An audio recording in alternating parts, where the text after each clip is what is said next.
કઈ જગ્યાએ કઈ વિસ્તાર છે? કહેવાતી અને કાગળ પરની સ્માર્ટ સિટી વડોદરા શહેરનો આ પૂર્વ વિસ્તાર છે. કમલાનગર તળાવ પાછળ નહેરુ ચાચા નગર પાસે આવેલી જ્ઞાન સાગર રેસિડેન્સી પાસેનો આ વિસ્તાર છે, જ્યાં છેલ્લા 2 દિવસ પહેલાથી એક આ ભૂવો નાનો હતો, પરંતુ પોતાની એસી કેબિનમાં બેસી બે લગામ અધિકારીઓ જે પોતે સ્માર્ટ સિટીના ઘોડા કાગળ પર દોડાવી રહ્યા છે અને એની ઉપર જે શાસક પક્ષનો અંકુશ નથી, એના કારણે આ ભૂવો થોડો મોટો થઈ રહ્યો છે.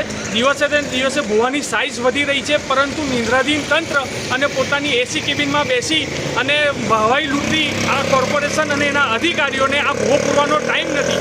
આ અવર જવર કરતો મુખ્ય માર્ગ છે. અહીંયા રોજના હજારો લોકો અવર જવર કરતા હોય. નજીકમાં શાક માર્કેટ અને આખું મોટું માર્કેટ ભરાતું હોય તો હજારો લોકો અવર જવર કરે છે. તો શું વડોદરાનો કોઈ પરિવારજન આની અંદર પડશે કે કોઈની જાનહાનિ થશે ત્યારે આ કોર્પોરેશન આને પૂરવાની કામગીરી કરશે? અમારી સ્પષ્ટ માંગ છે કે હજુ પણ સમય છે એસી કેબિનમાંથી બહાર નીકળી ખરેખર જો વડોદરાને સ્માર્ટ સિટી બનાવી હોય, ખાડોદરા નગરી અને ભુવા નગરીના ઉપનામથી બહાર આપવું હોય તો આ લોકોએ ગ્રાઉન્ડ લેવલ પર આવીને કામ કરવું પડશે અને આ ભુવાને તાત્કાલિક રિપેર કરવો જોઈએ. તેજસ બ્રહ્મભટ્ટ, શિવસેના વડોદરા શહેર ઉપપ્રમુખ.